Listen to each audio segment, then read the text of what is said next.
और आगे जो है हम बढ़ते हैं तो ये हमारे पास एक फ्रीक्वेंसी टेबल गिवन है, नॉमिनल डाटा है, लोकेशन ऑफ स्पैरो नेस्ट्स। तो ये आपके पास, इसका आपने क्या करना है, पाई चार्ट आपने बनाना है। अब पाई चार्ट जो है बहुत आसान है। जो डाटा आपको गिवन होता है इसको सबसे पहले आपने टोटल करना है, इसको आपने टोटल करना है। अब पाई का मतलब क्या होता है, पाई चार्ट में हमने क्या करना है, हमने जितने फिगर्स हैं उनको हमने कन्वर्ट करना है एंगल्स में। कौन से एंगल्स में, 360 में हमने कन्वर्ट करना है, हमने 360 में कन्वर्ट करना है। क्योंकि पाई चार्ट जो है ये ड्रॉ होता है सर्कल में, पाई चार्ट जो है वो ड्रॉ होता है एक सर्कल में। सर्कल का टोटल जो एंगल है वो 360 डिग्री के बराबर होता है, ठीक है। हाफ सर्कल जो है वो 180 डिग्री के बराबर होता है इसका एंगल, और फुल सर्कल का जो एंगल है, सेंटर का जो एंगल होता है वो 360 डिग्री के बराबर होता है। तो जो आपका गिवन डेटा है उसको सबसे पहले हम क्या करेंगे, 360 में कन्वर्ट करेंगे। वो हम कैसे कन्वर्ट करेंगे कि ये आपका इंडिविजुअल फिगर, यानी 211 में से ये फिगर कितना है, 56, यानी आपने 56 को डिवाइड करना है 211 पर, और उसके बाद 360 से मल्टीप्लाई करना है। तो ये आपका जो है, जो वाइन्स है इसका एंगल आ जाएगा। फिर इसी तरह से बिल्डिंग का आपने क्या करना है, 60 को डिवाइड करना है 211 पर, और उसको 360 से मल्टीप्लाई करना है। तो ये आपके पास जो रिजल्ट आएगा वो इसके एंगल्स होंगे, और वही एंगल जो है वो हम प्लॉट करेंगे। इसी तरह से लो ट्री ब्रांचेस, इसका जो फिगर है 46, इसको 211 पे डिवाइड करें और 360 से मल्टीप्लाई करें। सिमिलरली 49 को 211 पे डिवाइड करें और इसको 360 से मल्टीप्लाई करें। तो ये जो आपके पास रिजल्टेंट एंगल्स हैं, ये देखें, ये इस तरीके से ये आपको गिवन है कि 56 divided by total multiply by 360। तो ये रिजल्टेड एंगल्स, इसको आप कैलकुलेटर से सॉल्व करेंगे तो ये आपके पास ये एंगल्स आ जाएंगे। और ऑब्वियसली इनको हमने 360 में कन्वर्ट किया है तो इसका टोटल जो है वो 360 के बराबर आना चाहिए। अच्छा, अब हम इसको प्लॉट करेंगे। कैसे प्लॉट करेंगे, एक सर्कल में प्लॉट करेंगे। तो ये सर्कल का जो टोटल एंगल होता है ना सेंटर का, वो 360 डिग्री के बराबर होता है, और यहाँ पे जो हमारे पास टोटल आता है वो भी 360 डिग्री ही आता है। तो सबसे पहले जो है हमारे पास गिवन है वाइन्स, तो ये 95.5450 डिग्री, इसको हमने प्लॉट करना है यहाँ पे।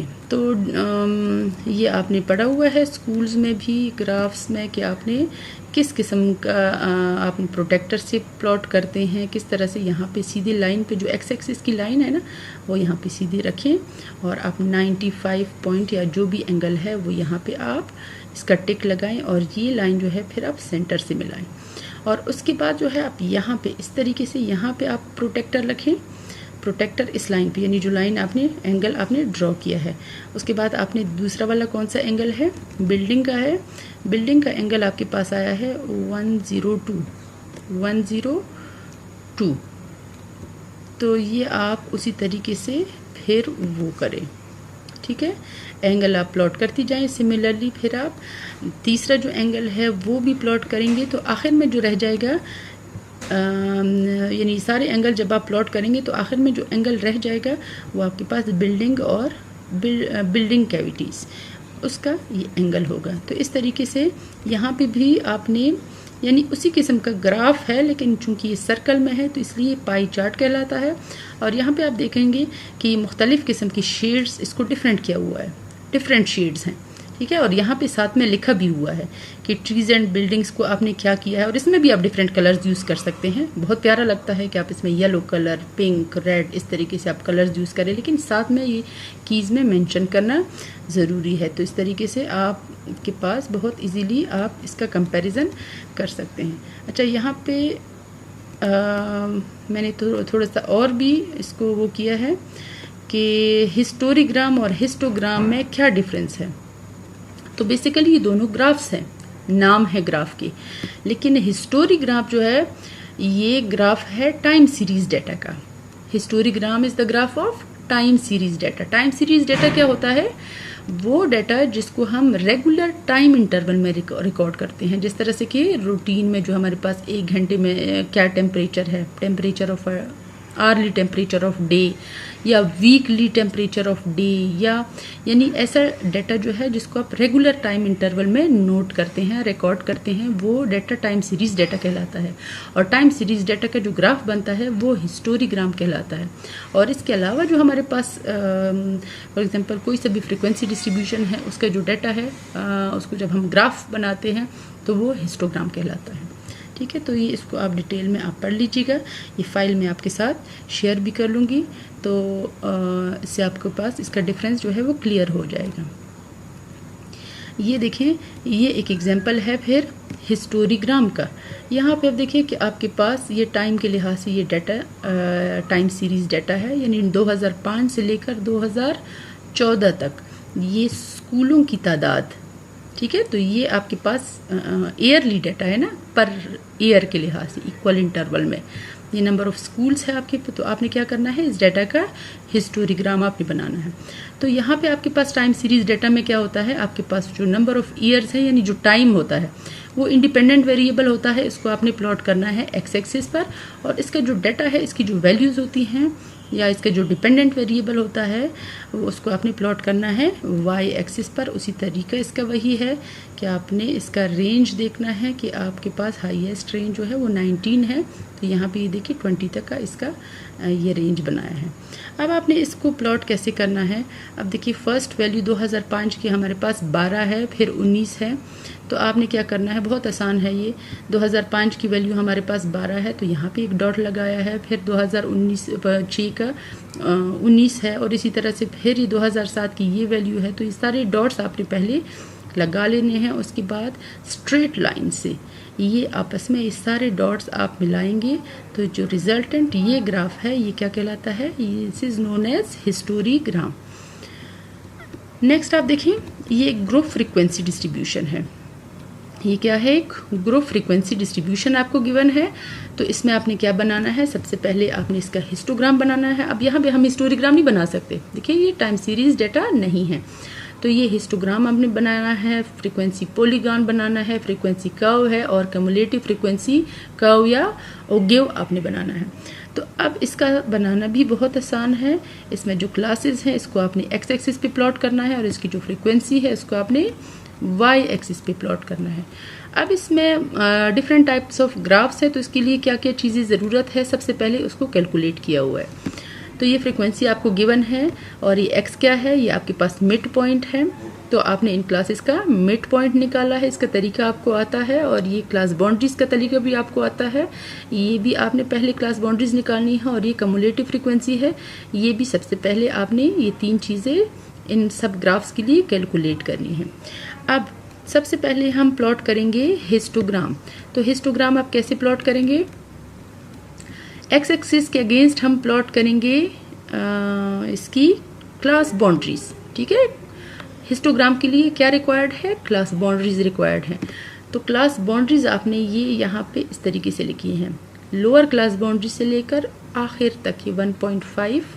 देखिए 1.5 कौन सी वाली है, 1.5 आपकी ये वाली क्लास बाउंड्री है, लोअर पहली क्लास की लोअर क्लास बाउंड्री से लेकर लास्ट क्लास की अपर क्लास बाउंड्रीज तक, ये सारे आपने बगैर गैप के यहाँ पे आपने ये प्लॉट करने हैं। ये आपने लिखने हैं। अब चूंकि इक्वल क्लास इंटरवल है, ये क्लास इंटरवल को जाहिर करता है, इसका विड्थ और इसका हाइट जो है this is represented by it's frequency. ठीक है, ये एक क्लास है ना, 1.5 से लेकर 3.5 तक ये फर्स्ट क्लास है। तो यहाँ से यहाँ तक जो एरिया है एक्स एक्सिस पे, this represents the class interval. तो यहाँ पे आप देखिए ये फर्स्ट क्लास है, सेकंड क्लास है, थर्ड क्लास है, तो सबका विड्थ जो है वो इक्वल है। क्यों? क्योंकि सबका क्लास इंटरवल जो है इक्वल है। और इसका जो हाइट है, ये देखिए ये फर्स्ट क्लास है, इसका हाइट क्या रिप्रेजेंट करता है, इसकी फ्रीक्वेंसी रिप्रेजेंट करता है। ठीक है, तो यहाँ पे हर एक क्लास को हम रिप्रेजेंट करते हैं bye means of a rectangle, bye means of a rectangle. अब यहाँ पे देखिए क्लास बाउंड्रीज है ना, तो क्लास बाउंड्रीज है, तो क्लास बाउंड्रीज में तो गैप नहीं होता, इसलिए इनमें भी गैप नहीं होता। ये क्लास 1.5 से स्टार्ट है, 3.5 पे एंड है, तो सेकंड क्लास 3.5 से स्टार्ट है और 5.5 पे एंड है, इसलिए no gap between classes. Because यहाँ पे क्लास बाउंड्रीज है। तो ये आपके पास जो रिजल्टेंट है, अब यहाँ पे डिफरेंट शेड्स की ज़रूरत नहीं है आपको, क्योंकि ये एक ही वेरिएबल है आपके पास, यहाँ पे सिर्फ फ्रिक्वेंसीज हैं आपके पास, ठीक है। डिफरेंट शेड्स आप उस वक्त यूज़ करते हैं जब आपके पास मुख्तलिफ चीज़ें हों और इनको हमने कंपेयर करना हो। अब दूसरे नंबर पे हमने क्या प्लॉट करना है, फ्रीक्वेंसी पॉलीगॉन। फ्रीक्वेंसी पॉलीगॉन के लिए हमें ज़रूरत है मिड पॉइंट्स की। तो यहाँ पे क्या करेंगे हम, एक्स एक्सिस पे आप प्लॉट करेंगे मिड पॉइंट्स और वाई एक्सिस पे फ्रीक्वेंसी, ठीक है। तो अब जो है आप देखेंगे कि फर्स्ट क्लास का जो मिड पॉइंट है वो क्या है हमारे पास। फर्स्ट क्लास का मिड पॉइंट है 2.5। अब इसे एक पहली क्लास भी हो सकती है, यानी कि आपने करना क्या है, इसमें जो फ्रीक्वेंसी पॉलीगॉन जो हम बना रहे हैं असल में होता है एक क्लोज फिगर, बंद फिगर होता है। बंद फिगर के लिए हम क्या करते हैं, ये जो इनका क्लास इंटरवल है ना, इक्वल क्लास इंटरवल है। यहाँ पे आप देखिए इसका इक्वल क्लास इंटरवल है। तो क्लास इंटरवल को तो हम डिफाइन करते हैं ना कि between two successive mid points के दरमियान जो डिफरेंस है उसको हम कहते हैं क्लास इंटरवल। तो इसी क्लास इंटरवल से हम इससे पहले भी एक मिड पॉइंट ले लेते हैं, इसी क्लास इंटरवल से, यानी यहाँ पे जो डिफरेंस है ना 2 का डिफरेंस है, तो 2 यहाँ से आप माइनस करेंगे तो आपके पास क्या आ जाएगा 0.5। इससे पहले अगर कोई क्लास होगी तो उसका मिड पॉइंट क्या होगा 0.5 होगा। यह हमें कहाँ से पता चला है, हमें जो इक्वल क्लास इंटरवल है 2 का, वो क्लास इंटरवल हमने इसमें से माइनस किया है। तो यहाँ पे 0.5 हमने बनाया है एक मिड पॉइंट इसका। क्योंकि ये हम क्यों बनाते हैं, इससे एक पहला और इससे एक आखिरी भी, क्योंकि ये एक क्लोज फिगर हमने बनाना है। तो यहाँ पे भी हम 14.5 में 2 ऐड करेंगे तो हमारे पास एक और क्लास मिड पॉइंट आ जाएगा और वो होगा 16.5। तो वो हम आखिर में फिर प्लॉट करेंगे। तो यहाँ पे आप देखेंगे कि एक जो 2.5 से पहले, यानी 2.5 में से हमने 2 क्या है क्लास इंटरवल, वो हमने माइनस किया है, तो 0.5 हमारे पास ये मिड पॉइंट आया है। 0.5 की ऑब्वियसली हमारे पास कोई फ्रीक्वेंसी नहीं है, क्योंकि ये डाटा हमारे पास, डाटा में ये फिगर मौजूद ही नहीं है, लेकिन ये हमें लेना ज़रूरी है क्योंकि हमने इस फिगर को क्लोज करना है। अगर इसको हम ये यहाँ पे हम ना लेते तो हमारा फिगर कहाँ से स्टार्ट होता, यहाँ से स्टार्ट होता और यहाँ पे एंड होता, तो फिर तो ये ओपन फिगर होता। तो इसलिए हमने शुरू में भी एक मिड पॉइंट लिया है और आखिर में भी एक मिड पॉइंट लिया है। और ये इसमें मिड पॉइंट्स की चूंकि डाटा में मौजूद नहीं है तो इनकी फ्रीक्वेंसी जो है वो 0 होगी और ये एक्स एक्सिस पर लाई करेंगे। तो ये आपने 0.5 और इसकी फ्रीक्वेंसी 0, फिर तो आपके पास ये मिड पॉइंट 2.5 और इसकी फ्रीक्वेंसी तो आपके पास मौजूद है। तो ये आपने डॉट लगाना है यहाँ पे 4.5 मिड पॉइंट है नेक्स्ट, और इसके आगे इसकी फ्रीक्वेंसी लिखी हुई है तो वहाँ पे आपने पॉइंट लगाना है फिर 6.5 और इसकी फ्रीक्वेंसी आप डाटा से देखेंगे और वहाँ पे पॉइंट लगाएंगे। और इसी तरह से सब के लिए आपने ये प्रोसेस करना है और आखिर में जितनी भी आपने ये पॉइंट्स लगाए हैं इसको आपने स्ट्रेट लाइन से मिलाना है। तो ये क्लोज फिगर आपके पास बन जाएगा जो कहलाता है फ्रीक्वेंसी पॉलीगॉन। अब जो है नेक्स्ट हम करेंगे फ्रीक्वेंसी कर्व। क्या हम करेंगे, फ्रीक्वेंसी कर्व। फ्रीक्वेंसी कर्व भी बहुत आसान है, मुश्किल नहीं है।